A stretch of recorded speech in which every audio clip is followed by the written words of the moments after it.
சிவாய. இளையான் தன் குடிமாறன் அடியார்க்கும் அடியே. இளையான் குடிமாறர் பிறந்த மாதம் ஆவணி, நட்சத்திரம் மகம். ராமநாதபுரம் மாவட்டத்தில் இளையான்குடி என்ற ஊரில் பிறந்தவர் இளையான்குடிமாறர். வேளாண்மை செய்கின்ற பெரும் குடும்பத்தில் தலைவராக வாழ்ந்தவர். ஏரின் மல்கு வளத்தினால் வந்த எல்லையில்லாத செல்வத்தை தெருவிலே நேரே வந்தவர் யாராக இருப்பினும் அவர்களை சிவனடியார்கள் என்று நினைத்து அமுதூட்டி மகிழ்கின்ற கொள்கை உடையவர். எல்லா செல்வமும் மறைந்த பின்பு ஊரைச் சுற்றி கடன் வாங்கியேனும் இவ்வரத்தை விடாது கடைபிடித்தவர். உள்ளம் அன்பு கொண்டுக்க ஓர் பேரிடா கொள்ள முன் கவித்து குறியின் வழி புல்லுறங்கும் வயல் புகப் போயினார் வள்ளலார் இளையான்குடி மாறனார்.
திருவெம்பாவையின் 4வது பாடல் துயிலடை பாடல்களுக்கே உரித்தான உரையாடல் முறையிலேயே அமைகிறது.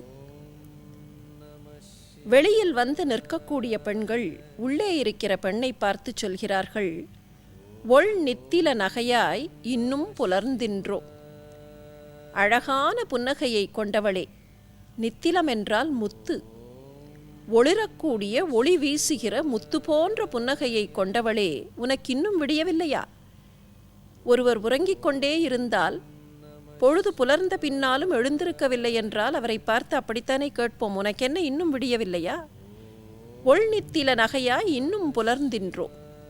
வண்ண கிளிமொழியார் எல்லாரும் வந்தாரோ. அவள் உள்ளே இருந்து எதிர்கேள்வி கேட்கிறாள், நீங்களெல்லாம் வந்தாகிவிட்டதா? எல்லா பெண்களும் வந்தாகிவிட்டதா? வண்ண கிளிமொழியார் எல்லாரும் வந்தாரோ? வந்தார். எல்லாரும் வந்து விட்டார்கள். உள்ளவா சொல்லுகோம். வெளியில் இருக்கக்கூடிய இவர்கள் இப்போது மறுமொழி சொல்லுகிறார்கள். எண்ணிக்கொடு உள்ளவா சொல்லுகோம்.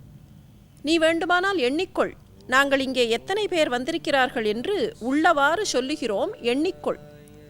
நாங்கள் எண்ணிச் சொல்லவில்லை. வெளியில் இருக்கக்கூடிய பெண்கள் அவசரத்தில் இருக்கிறார்கள். சீக்கிரமாக போய் இறைவனை தரிசிக்க வேண்டும், இறைவனை பாட வேண்டும் என்கிற அவசரத்தில் இருக்கிறார்கள். ஆகவே அவர்கள் சொன்னார்கள், நாங்கள் எண்ணுவதென்றால் அதற்கு கால விரயமாகும். எனவே நாங்கள் ஒவ்வொருவரும் எங்கள் பெயரை சொல்லுகிறோம், உள்ளவாறு சொல்லுகிறோம். நீ எண்ணிக்கொள், எண்ணிக்கொடு உள்ளவா சொல்லுகிறோம். அவ்வளவும் கண்ணை துயின்று அவமே காலத்தை போக்காதே. நாங்கள் இங்கே இருந்து ஒவ்வொருவர் பெயரையும் சொல்லும்போது அந்த நேரம் ஒரு 2 நிமிடம் கிடைக்கிறதே என்று அந்த நேரத்தில் கூட நீ தூங்கிக் கொள்ளாதே. இப்படி எண்ணி பார்ப்போம். விடிகாலை பொழுது ஒரு சின்ன குழந்தை தூங்கிக் கொண்டிருக்கிறது. அந்த குழந்தையை எழுப்ப வேண்டும். தாய் தட்டி எழுப்புகிறாள். அந்த குழந்தை என்ன சொல்லும்? அம்மா, இன்னும் ஒரு 2 நிமிடம் தூங்குகிறேனே, அம்மா அம்மா இன்னும் ஒரு 5 நிமிடம் தூங்குகிறேனே என்று அந்த குழந்தை சொல்லும் இல்லையா?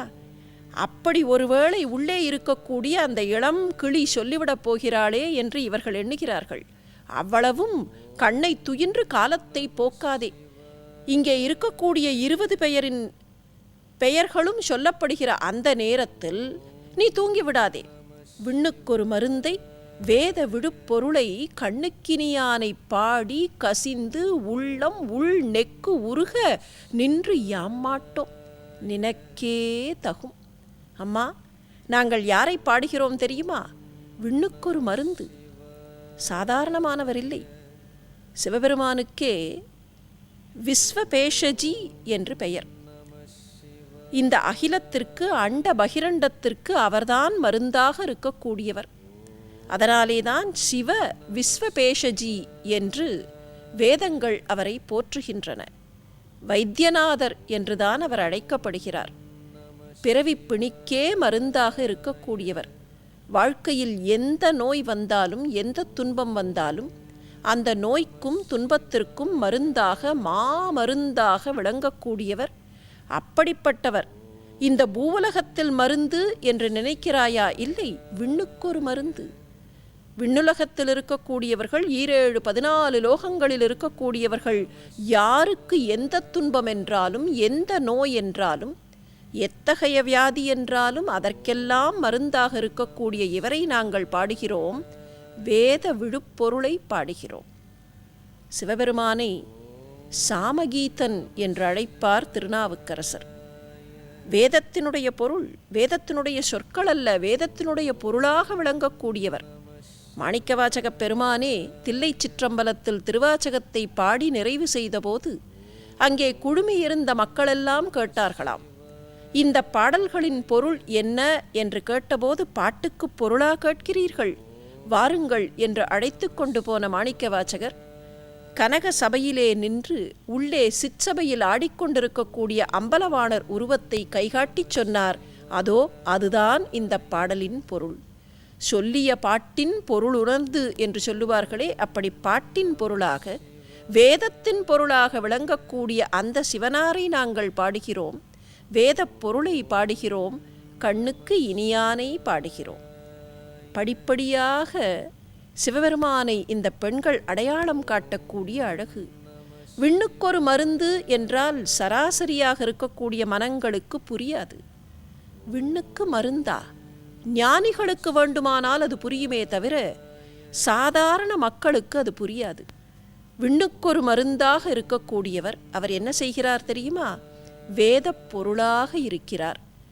வேதத்தின், வேத சொற்களின், வேத வாக்கியங்களின் பொருளாக இருக்கிறார். சரி, வேத வாக்கியங்களின் பொருள் என்று சொன்னால் கூட எத்தனை பேருக்கு புரியும்? அதைவிட இன்னும் இறங்கி வருகிறார். எப்படி இறங்கி வருகிறார் தெரியுமா? கண்ணுக்கு இனியானாக. திருக்கோயில்களிலே காணுகிறோமே, சிவலிங்க வடிவத்தில் நடராஜ மூர்த்தமாக, உமா சகித மூர்த்தியாக, உமா மகேஸ்வரராக, கல்யாண சுந்தரராக, சந்திரசேகரராக, சோமஸ்கந்தராக, இப்படி பல்வேறு திருமூர்த்தங்களில் வந்து காட்சி தருகிறாரே எதற்காக? வேதப் பொருள் என்று சொன்னால் ஆங்கிலத்தில் ஆப்ஸ்ட்ராக்ட் என்பார்களே, அப்படி ஆப்ஸ்ட்ராக்டாக இருக்கக்கூடிய ஒன்றை சராசரியாக இருக்கக்கூடியவர்கள் புரிந்து கொள்வது மிக கடினம். எனவே அப்படி இருக்கக்கூடியவர்களுக்கும் உதவ வேண்டும் என்பதற்காகத்தான் அந்த சிவபெருமான் என்ன செய்கிறார்? பல்வேறு ரூபங்களை எடுத்துக்கொண்டு பல்வேறு திருக்கோலங்களிலே தரிசனம் தருகிறார்.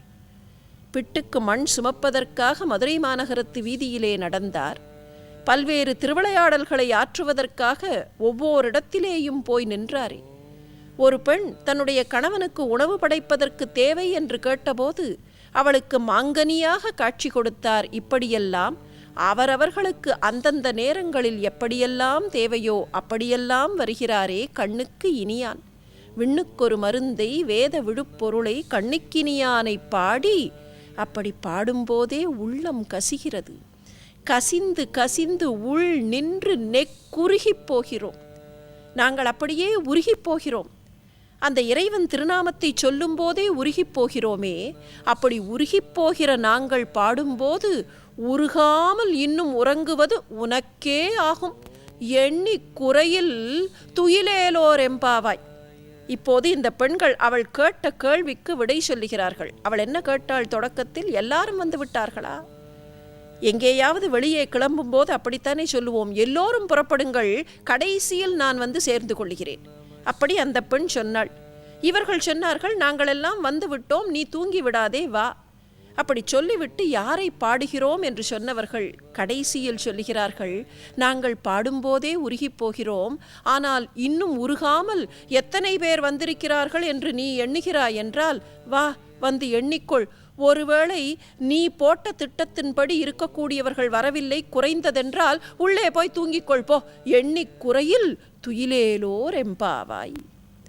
இரண்டு பெண்களுக்கிடையிலே இருக்கக்கூடிய உரையாடல் போல அந்த இறைவனுடைய பெருமையை சொல்லக்கூடிய அதி அற்புதமான பாசுரம்.